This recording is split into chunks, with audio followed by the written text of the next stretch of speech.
Good evening. Hope it's a good evening for you, and if it hasn't been so far, well, now you get to listen to me preach. So you can take that a couple different ways, right? It might be getting worse. So, it can always get better, and some people say it can't get worse. Sometimes you don't want to say that, right? That's the worst thing to say is it can't get worse than this. It is great to be here this evening. I'm glad to see each of you on a more serious note. I'm not going to say I was completely joking about the other part. It's good to be with you this evening. Raise your hand if you are beautiful. Okay, we got Brandon in the back. He's trying to touch the ceiling. The sound booth guys, that's why everybody always turns around and looks at them when there's a problem, technical problem, is they just look so nice, right?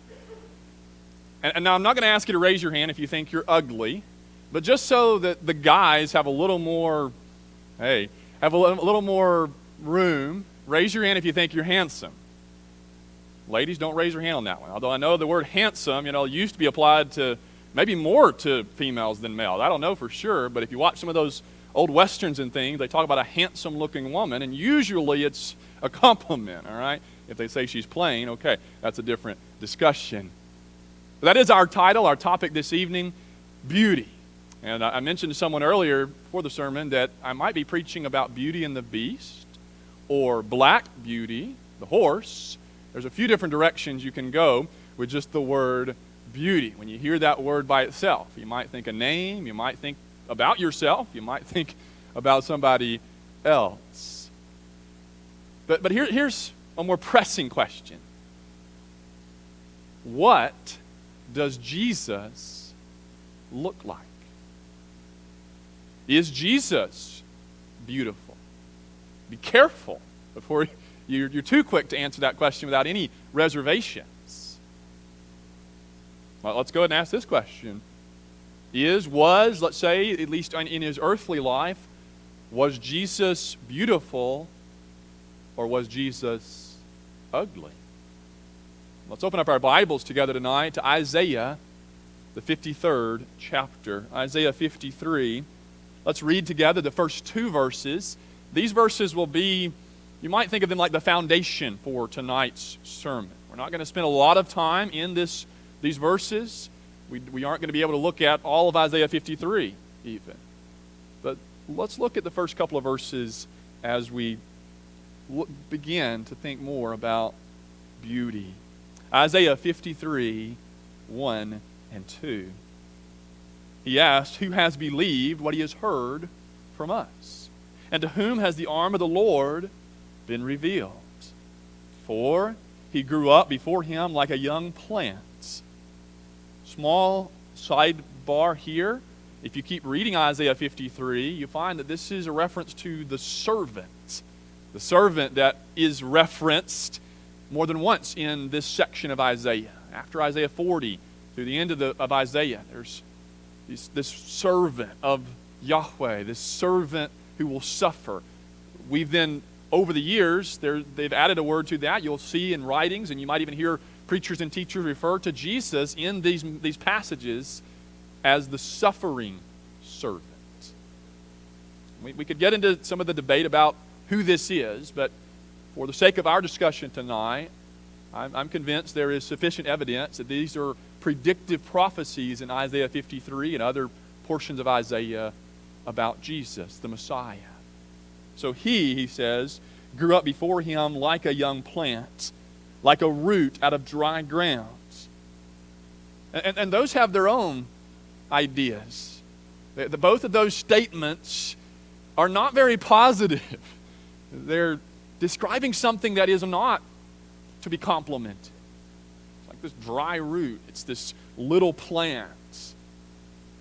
And you keep it in even our agricultural context. That doesn't sound so great. And then we move less from word picture to more direct statements. The next two lines in this poetry says, he had no form or majesty that we should look at him. And remember our question, is Jesus beautiful? Now this is going to vary on your English translation somewhat. And no beauty. follow beauty, that we should desire Him. Here's how the Net Bible or the NET Bible phrases those two phrases. Slight insight here and just a different way to translate it. The first one is no stately form or majesty that might catch our attention. There's nothing special about Jesus. If you were there roughly 2,000 years ago and you saw Jesus, someone introduced you to Jesus, or it might be better to say you just happen to be in the same area, maybe on the same street, passing by, you might not even notice him. Or if you did, you wouldn't be doing a double take. At least not in the sense of someone that's attractive or has this stately majesty about them. And then the second line, in the Net Bible translates as no special appearance that we would want to follow him. Isaiah, looking forward about 700 years, says that Jesus isn't going to look like we might expect the Messiah to look. As you read through Matthew, Mark, Luke, and John, they don't really tell us any details about his appearance. Sometimes you get facial expressions, that's about it. He looks at somebody with anger, that's not necessarily pretty, but you don't really get anything. You don't get skin tone, height, weight, beard length, none of that. But you do get some of these predictive prophecies. And there might be some implications even later in writings that from a physical standpoint, at least, Jesus wasn't anything special. Or as we say, anything to look at. Now, over the years since the biblical writings, in some of the paintings and things, there's a tradition. You'll see Jesus with, even the apostles too, though, but with a halo and this glow about him, and he's always very handsome and has that nice square chin if he doesn't have a beard. And a lot of the portraits don't have a beard, which would be unlikely given his context, but that's beside the point. And then some of the films and ways that Jesus had been portrayed, he has this stately air about him. He even has a glow. I know some of you have watched The Chosen. That's one of the things I've appreciated about The Chosen is, regardless of what you think about all of it, they haven't, I'm not trying to say that the actor they chose is ugly. Okay, I'm not saying that. But they don't portray him as someone that has this appeal physically. He just kind of looks like a normal guy, normal Jewish guy. That's what Isaiah says. So on that note, let's take this idea and look at three thoughts tonight about beauty and Jesus and us. Let's look first of all at physical. That's going to be your next word there, your first big word if you're filling out the handout. I know you might be looking for the screen. We don't have PowerPoint tonight. I got to change it up every now and then, right? You know? But that's going to be your first word there, physical beauty. Physical beauty. How much emphasis do we place as humanity, as a culture, on that? On the outward appearance? Whether we're talking about just the face, whether we're talking about the entire physique, the body shape, the fitness level, the muscle tone. How much emphasis do we place on that? Do we place a lot of emphasis? Yeah. The cosmetic industry is an almost $50 billion industry in the United States alone. It's like $380 billion worldwide. Now, before I get in too much trouble, and I see some of you ladies looking at me, all right, now I don't really see you. You might be. I didn't catch it if you were. I'm not saying that wearing makeup's wrong. I don't really like my wife wearing makeup, but that's a whole nother discussion too. I'm not saying that physical beauty is a problem or that it's wrong, and there's no biblical basis for me to say that anyway, that it's wrong to want to look nicer and to improve your appearance. It's certainly not sinful to be physically attractive. I mean, there comes a point where you can't help it. If you look nice, you've got some good genetics, you do, right? The problem is when it becomes our focus, even our idol sometimes. And then you look at it from the more fitness standpoint, and these are sort of related, right? But there's some interesting, perhaps, conclusions to be drawn. So we spend about $50 billion on cosmetics. we spend about a fourth of that, like $8.2 billion every year on gym memberships. Now, I know there's more to exercise and fitness and things like that than just gym memberships, but it's one way of putting your finger on the pulse of our culture. There might be something to be said that we spend 4 times as much on makeup and cosmetical supplies than we do something that might help us to be physically healthier, not just look nicer. Right? Something to think about. Now, we could also mention the fact that about $400 million is spent every year on unused gym memberships. Think about that one. But let's keep reading some scripture together on this question of physical beauty. The first thing about physical beauty to note this evening is that it is fleeting. Look at Proverbs chapter 31, verse 30. As we get to the end of not just the book, but of this chapter that is mostly about the virtuous wife, the wife you want to find. Here's an observation that Solomon in his wisdom makes about beauty. In verse 30 of Proverbs 31, verse 30, it says, "Charm is deceitful, and beauty is vain." And here I went with I varied from the English Standard with my outline at least, and you went with the English word fleeting. Because the idea there is that it's vain or empty. It's not something that has a lot of substance or stability to it. If you have it, whether it is something that you have from a more genetical standpoint, or it's something you've really worked to have, done what you could with what you have, as we say, it's still not going to last. And whether that's the wrinkles and other things that affect the face, or that's other things that affect our physique and our ability even to do things physically, all of that physical stuff is temporary. At best, it is fleeting. And even makes the observation there that there's a deception that can happen there, right? With some of the attraction that happens between, let's say, maybe the genders. But you can mark it down tonight. Physical beauty, an emphasis on physical beauty and appearances can be easily a problem, is a misplaced emphasis, in part because it is not going to last. And that's a lot of what we spend our money and time doing, though, is fighting that losing battle, right? And even sometimes we realize it. That might even motivate us to try even harder, to look better and be more fit longer. But sooner or later, it's not going to be there.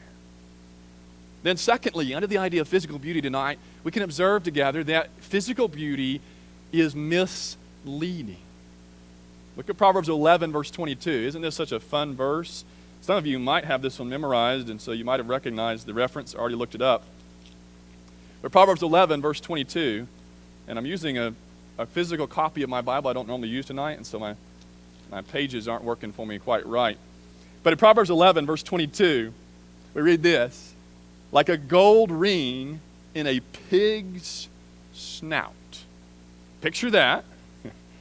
Then he says that is a beautiful woman. There's beauty. Now, who would have ever thought that, right? That a beautiful woman, you take the top model or whatever it is, that beautiful woman is like a pig's snout. But then he does clarify with those next couple of words, without discretion.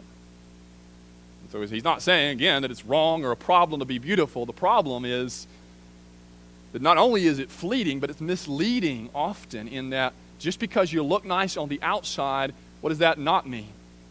Well, it doesn't mean you necessarily do on the inside. You can be the most beautiful person in the world from the standpoint of beauty, physical beauty, sexual attraction, all of that, and yet you might be very ugly in more reality. Right? You know, both are real, but one is more real. One's more true. And then an example of this. Let's turn all the way back to 2 Samuel. 2 Samuel chapter 14, and read a paragraph here starting in verse 25. There is so much to Absalom's story that is sad, I think is just the very simple way to put it. But here is part of our introduction to him. It's not the first time you read about him, even in 2 Samuel, but it's part of the way the writer continues to tell us about Absalom. 2 Samuel chapter 14, verse 25 says, "Now in all Israel there was no one so much to be praised for his," we've had beauty and beautiful, now we get the other one, "his handsome appearance as Absalom. From the sole of his foot to the crown of his head." This isn't just that he had a nice, handsome face. This guy is here you go. Here's the epitome of the male specimen. From the top of his head to his feet, there was no blemish in him. And he had hair, too. So he's got the face, the bod, and he's got the hair. What does it say? That when he cut his hair of his head, for at the end of every year, he used to cut it. When it was heavy on him, he cut it. He weighed the hair of his head 200 shekels. You might have a footnote there giving you a little more information as to what shekels are by the king's way. And then, add another one. Okay, so face, body, hair, and he has the genetics. Verse 27 says, "And there was born to Absalom 3 sons." It doesn't tell us about the sons. We could make some assumptions or implications, but at least the one daughter, whose name was Tamar, and of course he has a half-sister that's named Tamar, and that's its own terrible story in the previous context. Now, did he name Tamar, his daughter, after her? That makes sense, but it says she was a beautiful woman. But what happens? On the inside, his heart was filled with deceit, rebellion, corruption, murder. So right after this, he starts his coup. He starts to, as the writer will say in the next chapter, to steal the hearts of Israel away from his father David.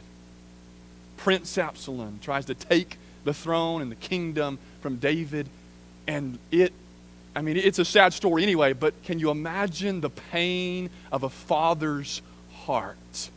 Part of the reason, though, he gets by with it is because it's his son. He gets by with what he does, as much as he does. So you can be like Absalom and be just the best-looking person around and be someone that has a terrible impact on your own life, the lives of those around you, even here an entire nation of lives are changed for the worse by a handsome fella. And then one final note. Physical beauty, we see that it is fleeting, it is misleading. But then in 1 Peter chapter 3, 1 through 6, Peter directs our minds to an internal-external comparison. He writes to wives there that have husbands who aren't Christians, and he tells them, make sure that they're adorning, that what they really look at for their beauty isn't the outward appearance, but is that beauty of the heart that he says is far more precious. It's far more valuable. It might be nice to have both, at least for while one lasts, but if you had to pick, if you have biblical wisdom tonight, you'd pick real beauty, spiritual beauty, the beauty of the heart, character, over being the best looking and the most fit person on the earth. Physical beauty. And it's been said time and time again that beauty is in the eye of the, what? Beholder. There's some truth to that. I don't think it's totally true. I think it's possible to be objective about God, for instance, that God in his glory and his power is inherently beautiful. We don't always see it, is the problem. But there is something to the idea that beauty is subjective. Physical beauty, for sure, in the human sense. Consider the way that even right now, you could look at history and the trends in our culture, and it's totally changing right now as to what is the best body shape for a model and things like that. Or just look around the globe right now. There are still cultures right now where you're considered ugly if you're skinny. All right? And because your husband's not feeding you well enough is part of it, right? Think about it. Part of the reason it's misleading and fleeting is that we even change our minds about what it's supposed to be. Sometimes within the same culture, just the trends, the styles change. Physical beauty. But let's back up and regroup for a moment and consider his image. God created us in Genesis chapter 1 in His image, to be His image bearers. We lost that. We lose that when we mar our image with sin. A restoration needs to happen then of His image. Let's turn together to Ephesians chapter 4. You might note the cross-reference there in Colossians that I appreciate Rodney reading for us this evening. But in Ephesians chapter 4, beginning at verse 17, we read about this transformation or this restoration of our image to His image.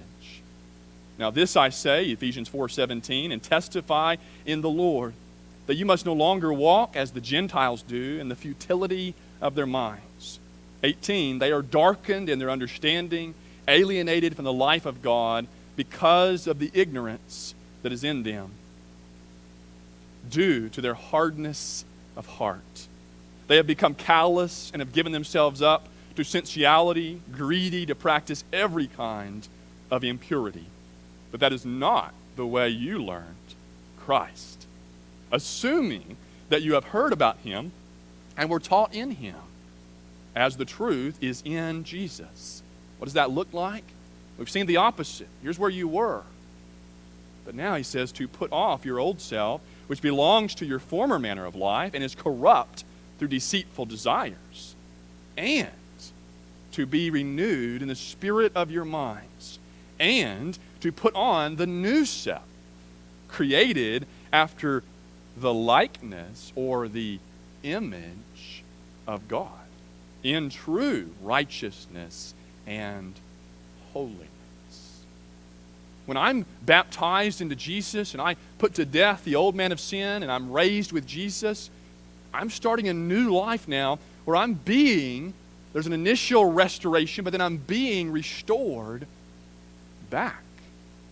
So that it's not about my physical appearance, but it is about the way I live this life. My heart outward. Whether I look like God in that sense. And then we turn over to Romans chapter 8, verse 29, and put these together. In Romans chapter 8, as we're reading about God working things for our good, the work of the Holy Spirit, we read this in verse 29 as the goal here, the goal of salvation's work. He says, for those whom He foreknew, He also predestined to be conformed to the image of His Son. That is Jesus, correct? In order that He might be the firstborn among many brothers. And you have a couple of other verses there. You've got one in Galatians 4 where Paul refers to his work as trying to make sure or lead to the conclusion that Christ is formed in them, formed in us, or being transformed in 2 Corinthians 3:18 from glory to glory. As I keep looking at Jesus, my heart and life is changed. And it's a process then, from glory to glory. We asked what Jesus looks like from an earthly, physical standpoint. This is pointing us more to what He really is like, His likeness. Do I look like that? Do you? Am I looking more like Jesus looks every day? One more passage before we do move on and consider our concluding thought tonight. Let's look at 1 Corinthians. We were in 2 Corinthians. 1 Corinthians chapter 15. Starting at verse 44 or 45. I have through 59. We'll look at these two verses. As Paul writes this whole chapter about the resurrection from the dead that's coming. He says this as he's describing the body that we'll have after that point. He says, thus it is written, 1 Corinthians 15:45, the first man became a living being. It's Genesis 2:7. The last Adam, he then says, became a life-giving spirit. So if you're looking for that word there, it's Adam. Our second Adam is Jesus. We could say it's unfortunate that we don't think of Jesus that way very often. At least I don't. My experience, we talk about Jesus in a lot of different ways, and a lot of different titles and descriptions, but this one, maybe it's because it's somewhat more mysterious, You got the first Adam in Genesis, the image of God. Now the second Adam to bring that back is Jesus, to give life that never ends. And then verse 49, he says, just as we have borne the image of the man of dust, we shall, or let us also bear the image of the man of heaven. Here's my submission tonight, that this begins here and now in our lives as Christians. And it's more about our behavior. But it's pointing to a time when we are, as Paul puts it actually back in Romans 8, when we have the redemption of our body, when we're resurrected from the dead, or if we're alive, transformed to the spiritual body that corresponds here to the resurrected spiritual body of Jesus. Does that mean we're going to have the same facial profile if there is the face? That gets into different territory. But suffice it to say tonight that the work of God in saving humanity is not just about saving people from their sins so that they can go to heaven. It's also about a restoration of humanity back to the image of God. More precisely, what that now looks like is looking like Jesus, His image. Now let's close by looking at what that looks like, the beauty of Jesus. There are so many examples. I thought about getting up here tonight at the end and just reading one of the gospel accounts, but I didn't think you wanted the sermon to be even longer. You know, if you read John, you can read it in about 2.5 hours out loud. Didn't think you wanted me to do that. But anytime you see Jesus, you're seeing something beautiful at work. So I put down His rejection. Go back to Isaiah 53 and read verse 3, where He was rejected and despised by men. It's literally, He lacked of men. Obviously, there's a reason we don't translate it that way. But it's like people didn't naturally want to hang around Jesus, and it wasn't because necessarily of what we just read that he wasn't physically attractive. It went beyond that. It was because of what he taught and what He did. That some people didn't like that. He came to His own, John 1, and His own did not receive Him. Look at John chapter 6, verse 66. In verse 15 is where they come to try and make Him a king. And this is in this context where He has filled their stomachs and they want more. But when He refuses to be the kind of king they want Him to be, when He refuses to just be their meal ticket, verse 66 of John 6 says that after this, many of His own disciples, so these were the select ones that had already started to follow Jesus, many of His disciples no longer walked with Him. They hit the door. But some, a smaller selection, were attracted to Jesus. I don't mean that in a bad way, okay? Look at verse 67. So Jesus said to the 12, "Do you want to go away as well?" Simon Peter answered, "Lord, to whom shall we go? You have the words of eternal life. And we have believed," verse 69, he says, "and have come to know that you are the Holy One of God." That's why these wanted to be with Jesus. Wasn't because He was pretty to look at. Wasn't because He said and did things that were pleasing to the masses. But because of who He was, who He is, and the power of what He says. Think of what Jesus does here. He takes people like Simon Peter and the other fishermen that if we met them before Jesus worked His transformation in their lives, let's say before they became His disciples or right afterwards, I think a lot of us would say Peter was an obnoxious, I'm trying to think of the right term here, blue-collar man, all right? I was going to say fisherman and change it up. I think that's what a lot of us would describe Peter as. Or a son of thunder, John, who wants God to destroy and wipe out a whole village, becomes the apostle of love. That's why Jesus is beautiful. Because of the way he changes lives. And he's still doing it today. Look at his compassion.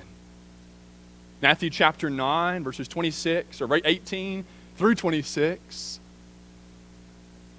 As he's on his way to heal the ruler's daughter. And he gets interrupted. Or does he? And he turns to the woman that had just wanted to touch his garment. And as he worries the anxious father, he speaks to her.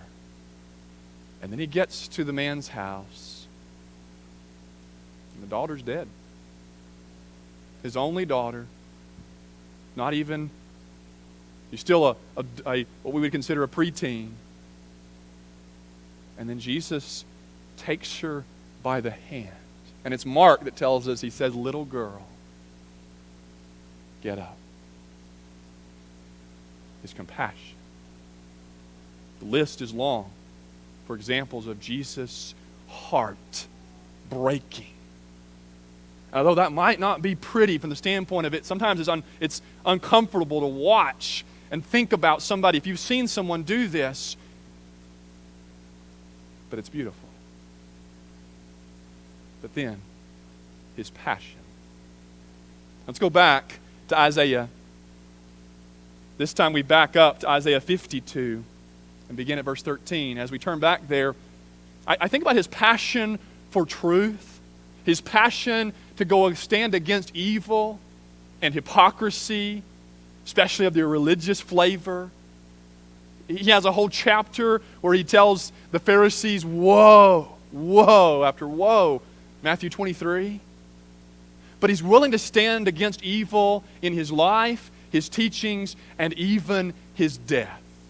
And he faces sin and Satan and death and all the powers that be head on. And it looks like this. Isaiah 52, verse 13. Behold, my servant shall act wisely. He shall be high and lifted up and shall be exalted.